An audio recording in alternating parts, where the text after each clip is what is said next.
Hello everyone, and welcome to our channel. Today, we are here to discuss the common running mistakes that most of you are making unknowingly. Running is fun, but when done in the wrong way can cause trouble. It's not like you get your joggers on and just start running. It's something more than that. And today, we're going to discuss the right way of doing it. Everyone makes blunders while running during training and competitions. This happens a lot when you first start running, in particular. It's very important to understand what these running errors are and how to correct them because they can result in injuries and other issues. Number 1. Warming up the wrong way.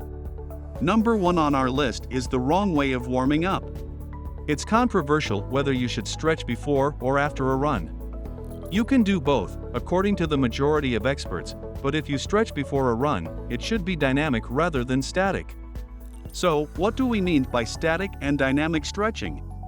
In static stretching, you maintain a position, such as touching your toes, for a predetermined amount of time. When you stretch dynamically, you move quickly and actively, such as by raising your knees. Well, since your muscles aren't warmed up before a run, static stretching might harm them, and therefore it is not recommended. But this surely does not imply that you can just take off without warming up. Instead, you might want to include some dynamic stretches and workouts. And if not, you can try. Some people prefer to warm up by running or walking more slowly for 5 to 10 minutes. The key here is finding what works for you, but make sure to move your body in some way before starting your run. And make sure you cool down afterward with a slower run or walk and static stretching. Where warm-up is important, cooling down is also a very necessary part of the workout. Number 2. Covering too much mileage in less time. The second big mistake is trying to cover more in less time. Whether you're a novice runner, recovering from an injury, or preparing for a new race, it might be tempting to have unrealistic expectations for your mileage. Nevertheless, you must be careful with your mileage because overloading your body is a surefire way to become hurt. Whether you're a beginner or a seasoned athlete, think about having a decreased mileage speed after every 3 to 4 weeks. These are referred to as down weeks, during which your distance drops by 15% to 20% from what it was previously. Down weeks are beneficial since continuously increasing mileage might result in burnout. Number 3. Ignoring your injuries. Thirdly, ignoring an injury is one of the worst mistakes one can make. Of course, you'll have some aches and pains that pass after a few days, but if they persist, you should seek physical therapy immediately. You might need long-term treatment if it turns out to be something more serious. Additionally, you might find yourself unable to run for a few months. Another thing you can do is get a gait analysis done. The physical therapist will examine your running form to identify any physical flaws. Many injuries occur as a result of poor form or an imbalance in your body's strength. Number 4. Wearing the wrong shoes. Another mistake that new runners frequently make is to simply begin running in any old pair of sneakers, which frequently aren't designed for running or are pretty worn out. The appropriate running shoes can significantly alter your runs and aid in injury prevention. So, get your shoe fitting done at a running store. It is advised that you change your shoes every 300 to 500 miles after you have the perfect pair. Over time, the thread deteriorates, and the cushioning loses its responsiveness. The feet start to suffer after a few miles, and the shoes start to feel less springy, making you realize that it's time to replace them. Number 5. Overstriding. Overstriding, or placing your foot first and far in front of your center of gravity, is one of the most frequent running form errors that can result in injury. Some runners believe that taking longer strides will increase their running speed or efficiency, but this is untrue. Overstriding is inefficient since it results in braking with each footfall and may result in ailments like shin splints. So, here's how you can improve it. Make sure your feet are not lunging forward. The importance of this increases when jogging downhill. With each step, keep your attention on bringing your foot directly underneath your body at midsole. Maintaining a short, close to the ground stride requires a quick, low arm swing. As though you were walking on hot coals, make sure your steps are rapid and light. Number 6. Losing control of hills. Some people tend to lean way too far forward, overstride and lose control when running downhill.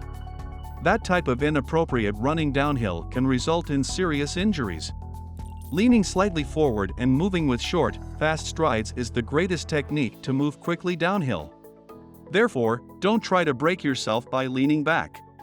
Try to maintain your hips underneath you and your shoulders slightly in front of you.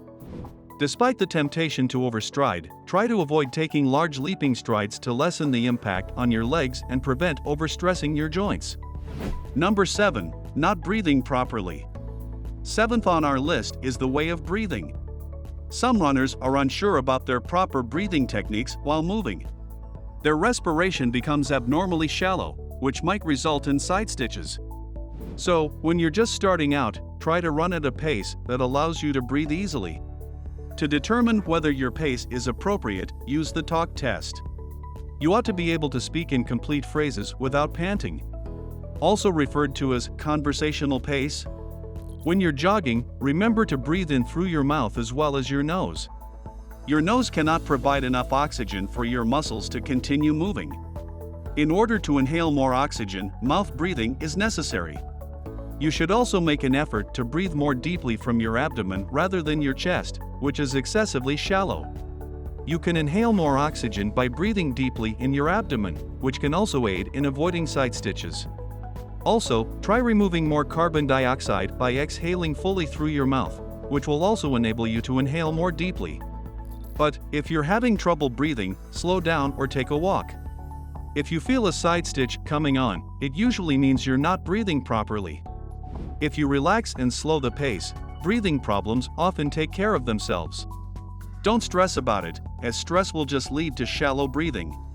Number 8. Wearing the wrong clothes. Next, we have clothing issues. Some runners dress inappropriately, either too much or too little for the weather, which makes them uncomfortable and puts them at risk for illnesses brought on by the heat or the cold. So, wearing the appropriate clothes is very important. Technical fabrics like Dryfit, Thinsulate, Thermax, Coolmax, polypropylene, or silk are best for runners. This will help you stay dry by wicking sweat from your body. It's crucial to ensure the layer closest to your body doesn't include any cotton. If it gets wet, it will stay wet, which can be both uncomfortable and dangerous depending on the season. Wearing cotton increases the likelihood that your skin will get irritated. Make sure you don't overdress in the winter. When choosing what to wear, you should add 15 to 20 degrees Fahrenheit to account for how much you'll warm up after you start running. Always wear airy, light-colored clothing when the temperature is warmer. Number 9. Bad upper body postures. Some runners have a habit of side-to-side arm swings, which increases their propensity to slump and breathe less effectively. Particularly as they become tired, some beginners have a propensity to hold their hands quite close to their chest.